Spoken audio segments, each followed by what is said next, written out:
Today on Trucks, Project Rolling Thunder already has a performance suspension as well as some go-fast goodies under the hood. Today, our Dakota gets a full exhaust system, graphics, and tonneau cover. Then, we'll drop the hammer with the most competitive class on the nation's premier drag racing circuit. After that, we'll give you some tips on finding your next project vehicle.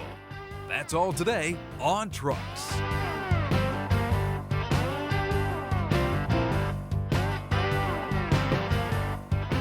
Welcome to this week's show, everybody.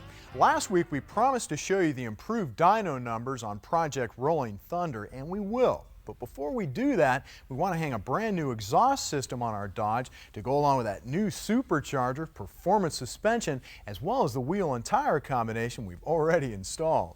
Of course, with the addition of a PowerBlock supercharger, we're going to have a lot of air blowing into this thing.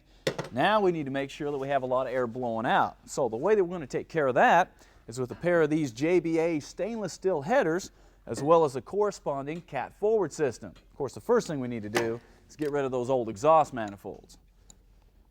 While Stacy's pulling off the stock manifolds, I can go ahead and show you the rest of the system that's going to complement those headers. And that comes in the form of a stainless steel catback we got from MBRP. Included in their kit is a muffler and all the pipes you'll need, as well as this really cool ProGlass fiberglass roll pan that has openings for the custom tips to exit through. With the manifolds off, I can go ahead and show you why headers are just so important. Now, as you can see, these stock manifolds have a lot of really sharp bends in them, which can cause turbulence. Heck, the exhaust can actually work against itself. Then it necks it down into a real tight bend here that's got a lot of jagged edges inside. These don't flow worth a squat. Now, these JBA headers, on the other hand, have a lot of nice flowing bends and 4 separate tubes. These things are actually worth about 20 horsepower just by themselves. Now, a tip when you buy new headers, come in here and check the ports. Sometimes there's some welding slag that can get in there and cause some restrictions. If you've got that, just get in there with a die grinder and knock it off. But as you can see, these are great right out of the box, so we're going to go ahead and just bolt them on. Since our kit comes with a brand new roll pan, we need to lose the stock bumper. The first thing we need to do is disconnect the lights for the license plate, then we can unbolt the bumper itself. Keep in mind, it's always a good idea to hit the stock bolts with some penetrating lube to help knock them loose. Now the next step to putting on this cat forward system, once you have the old pipes out of the way, is to hook up to the catalytic converter, which incidentally is the only piece we're not replacing, because these new cats flow pretty well. Now the pipes slide right into the cat and then bolt up to the new headers. Now a little trick here, take some high temperature silicone, run a bead around inside all these connections before you put your clamps on. That'll ensure a leak-proof seal. Now of course if you got a welder, welding up the seams is always the best. Now that we have the tailgate and the stock bumper out of the way, we can go ahead and get the new piece in place. Now, it's never a bad idea to run masking tape around everything so you don't scratch up your new piece during the fitting process. Now, once we have the pan exactly where we want it, we can use clamps to hold it in place. That's pretty good right there, man. All right, I'm going to go ahead and tighten it down. Good deal. Once we have it secured, we can drill our holes before mounting the new piece into place. Now that Mel has the new roll pan on, we can go ahead and get rid of the rest of this stock system. Now on a vehicle that's been lowered a little bit like this one has, you might as well just figure on cutting this system in half here. It makes it a lot easier to get it off over the axle. Also, a little bit of spray lube back here on these rubber hangers will make it a lot easier to get them off without tearing them up.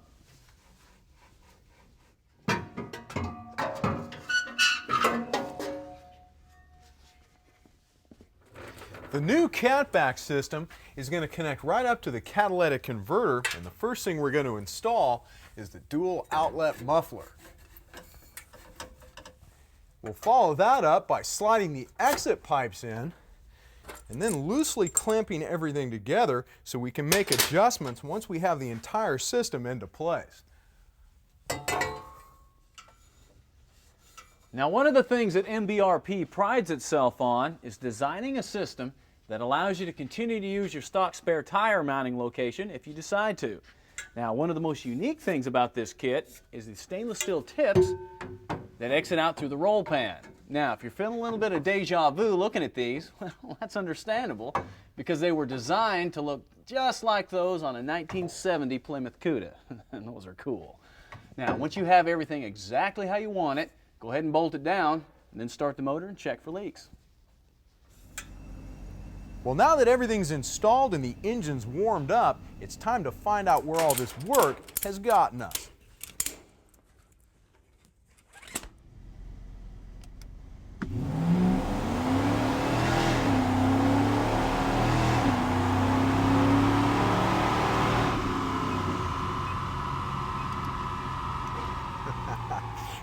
Well, the computer's showing us at just over 255 horsepower, which means we picked up 60 horse without any tweaking at all, thanks to that supercharger, ignition, and full exhaust system. But keep in mind, if you're on a little tighter budget, any one of the three are going to give you some good performance gains. Now keep in mind, anytime you do a project like this, after you put about 100 miles on it or so, you need to pull it in and do some maintenance on it. Check and make sure all your nuts and bolts are still tight. Also, don't forget with a supercharger, you need to run at least 92 octane fuel to keep detonation down. We need to take a break right now, but stay with us. We're not quite done with Project Rolling Thunder. Later in the show, Stacy has some tips you can use when you're ready to hunt down your next project vehicle. But up first, we've got the finishing touches for Project Rolling Thunder to show you.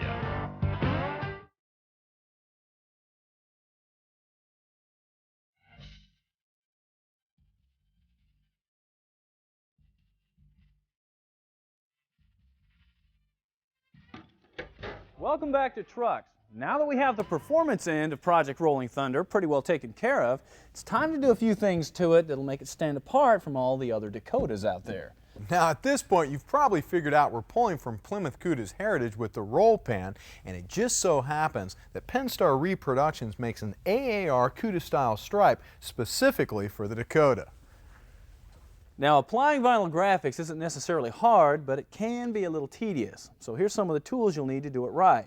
First off, you need a good assortment of squeegees, some single-edge razor blades, and very important, a squirt bottle of water with just a little dab of dish soap thrown in. If you're not familiar with the Cuda stripe we're talking about, it runs right down the side of the truck all the way back. So the first thing we need to do is clean the area where the stripe's going to go.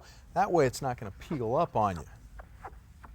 Now the first thing that you want to decide when it comes to graphics is what piece you're going to put on first. This is important because everything else is going to line up off of that piece.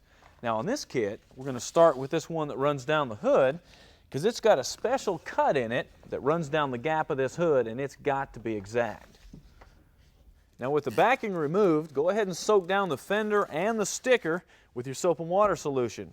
Then set it in place. Now the soap and water will allow you to move the sticker around until you get it exactly how you want it.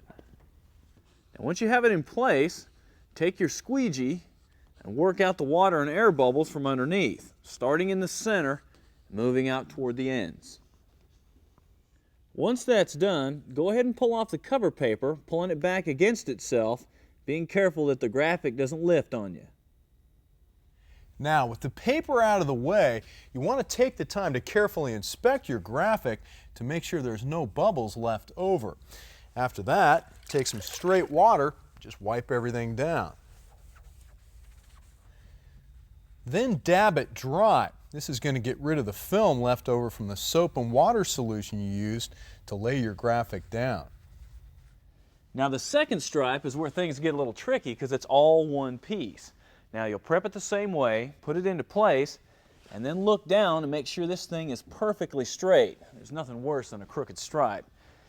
And make sure that you're lined up here on the front with the front stripe.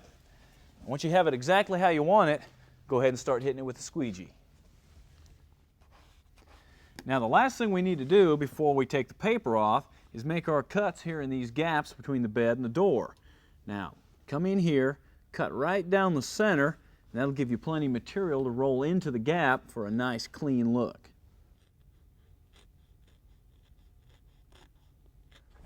Now that we have the stripes in place, the last thing we need to do to Project Rolling Thunder is put a tonneau cover on it. And that's where Checker Products comes in with their flush mount lightweight cover. Now the thing that's really neat about this setup is it fits down inside the bed for a real low profile look and has this lip with weather stripping to keep it from leaking. Let's go ahead and get it on, man. All right, now this is a nice cover. Very cool. Now putting this thing on is really easy. All you do is mount the hinges in the front, the brackets for the gas struts about here, and then these straps in the back that holds everything down. Now you can see just how nice that cleans up the back of this truck. Well, there it is, Rolling Thunder. Not only does our Dodge have a unique look that's all its own, but given the suspension and motor upgrades we got from the aftermarket, we should even be able to run with the Lightning now. Stay with us. We got more trucks for you right after this. Up next on Trucks, we'll shift into gear with the National Hot Rod Association and the Pro Stock Trucks.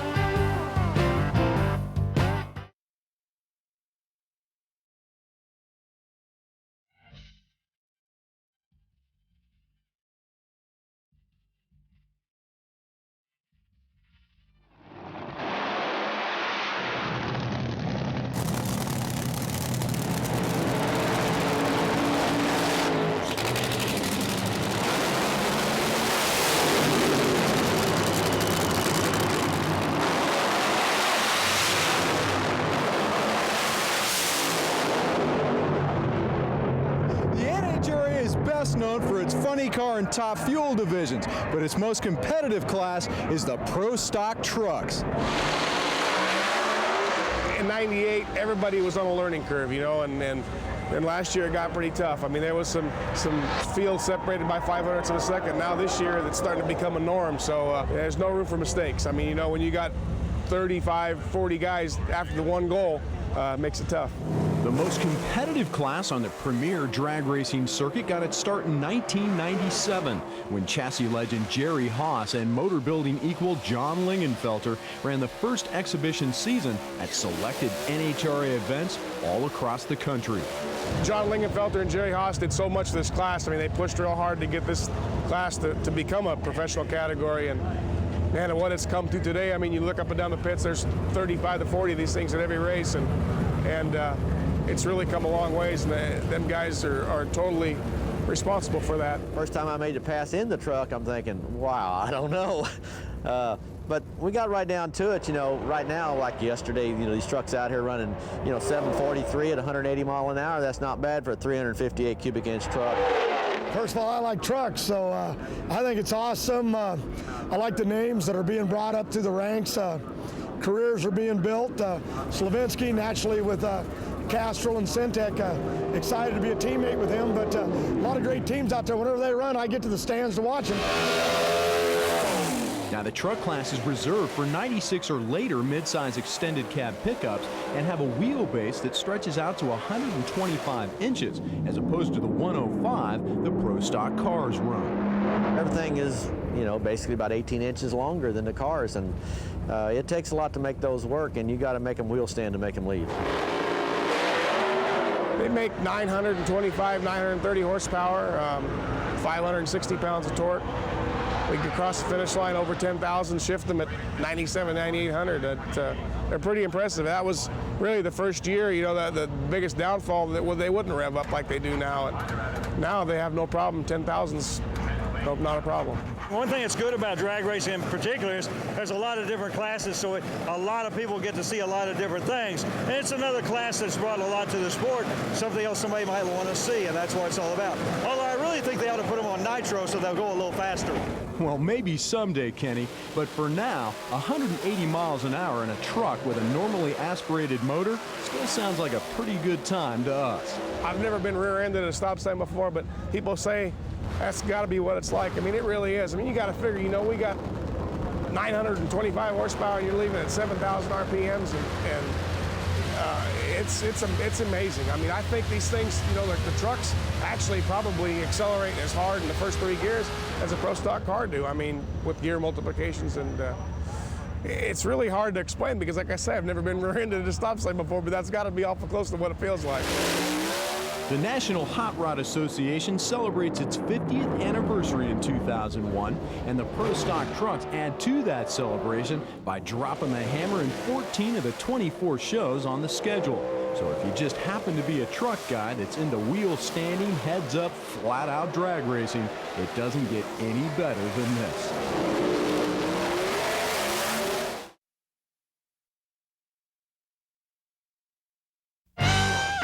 Just can't get enough of trucks? Check us out online at truckstv.com. Thanks for staying with us. You know, one of the biggest questions that people ask is what's a good truck to build and what the heck should I be looking for? Well, today I'm going to give you some tips on what to look for when you're hunting down a street truck project. Now, the first thing you need to decide is what kind of truck you want. Don't waste time looking at a body style that you don't like. Also, unless you're a pro, don't buy something thinking you're going to turn around and make some money on it, or that you'll even get your money back out of it. You need to do a project because you love it. So, grab yourself something to write with. Let's go take a look at a truck. Now, at first glance, you might be thinking, oh man, what a piece of junk. But wait a minute. What we've got here is a late 70s Chevy, short bed, step side. This is a desirable body style to make a hot street truck out of. And the owner's only asking about $500 for it. So, we have a desirable body style and a good price. We'll write that down. Now, walking down the side of the body, you can see that there's almost no damage or dents. You got a little surface rust, but other than that, not seeing any major problems. Now keep in mind, any panels that need to be replaced need to go on the list.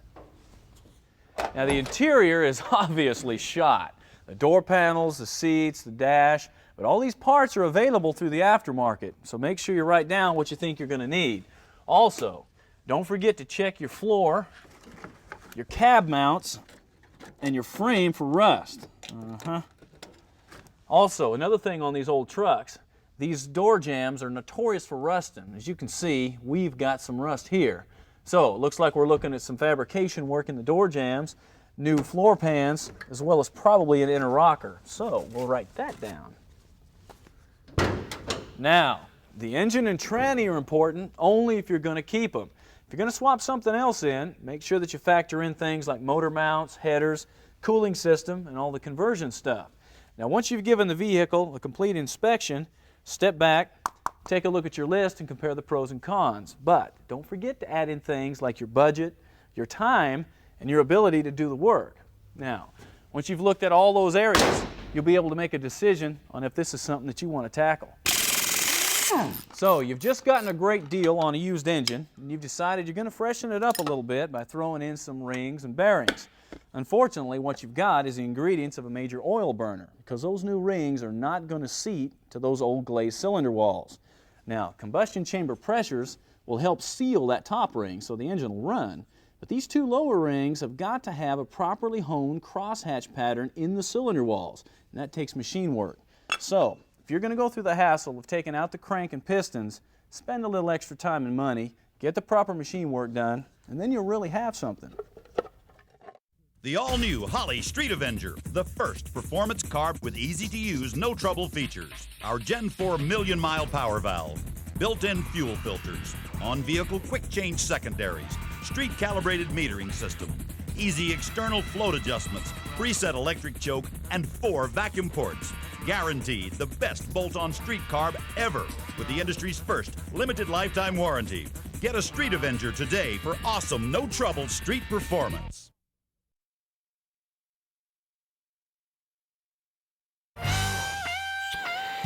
And now truck gear, parts, tools, and equipment for pickups and sport utilities.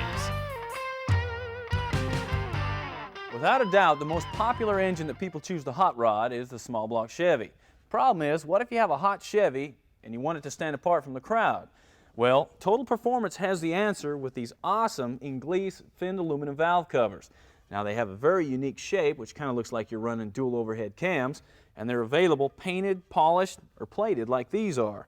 Now they also have enough room to clear exotic valve trains like roller rockers, and they have a center bolt design, but they come with adapters so they'll fit any kind of a small block Chevy head. These things start at about $350, and Total Performance is the place to call. One of the easiest ways to subtly change the look of your truck or SUV is to alter the headlights and tail lights. And never has that been more easy to do than with these GTS covers. Now the complete set we have here is for a '99 Silverado, but you can get them for basically any make or model vehicle out there. Installation is as easy as popping them into place, and the complete set you see here goes for about 150 bucks. That's going to do it for Truck Gear. Let's take a quick look at next week's show.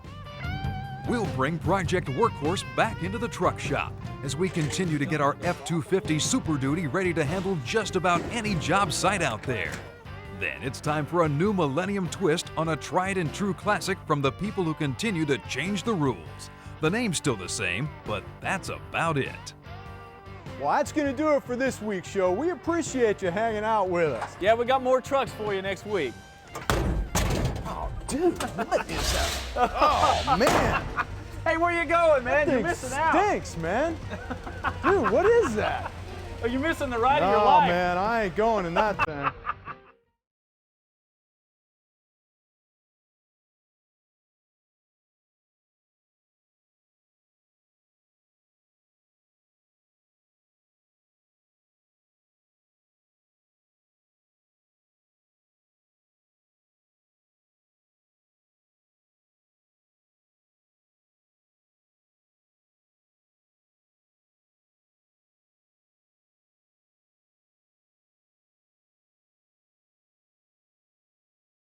Trucks is an RTM production.